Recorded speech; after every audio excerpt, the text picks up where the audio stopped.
So, hello guys, and again, dahil kakarating ko lang galing ng school, kakatapos namin mag-career guidance and nagugutom ako. And gusto kong tikman tong Sugar Mama ng Cheesy Milky Donut. So, ayan siya. So, ang natira na lang ay ito. Wait. Yan, 4 na piraso kasi nagustuhan ni Ali to guys, kasi ang sarap niya. So, ilan nakain mo dito Ali? Kagabi lang to. Kagabi lang to tapos 4 na lang yung matira. So dami. Pero, ang total nito is, magkano? 1, 2, 3, 4, 5, 6, 7, 8, 9. Bali 12 pieces to, pero ngayon, dahil sobrang nasarapan si Ali, 4 na lang yung natira. Ayan, ko tayo. Dahil niref namin to, medyo nag-ano na din yung gatas niya. Pero kung kinuha namin to, ganito na yung gatas niya.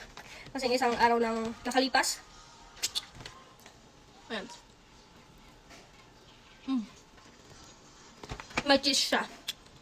Ayan, may cheese siya. Kung alam nila, ang sarap niya talaga. Kasi kung masarap talaga ng isang pagkain, yung lalaki niya, naubusin niya. Tignan yung 4 yung natira.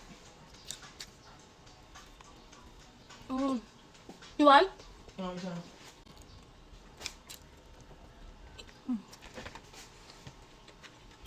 Kung milk lover ka, magustuhan mo to.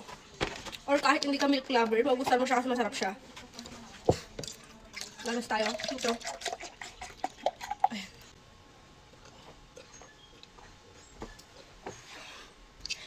Bagay na bagay silang dalawa kasi. Kasi, hindi ganun kakamis to. Akin na tong dalawa, ha? Sa'yo? Nakailan ka bang ganito? Hindi ko alam. Sige mo lang. Order na lang tayo ulit. So, yun lang for today's video. So, yun lang. Bye-bye.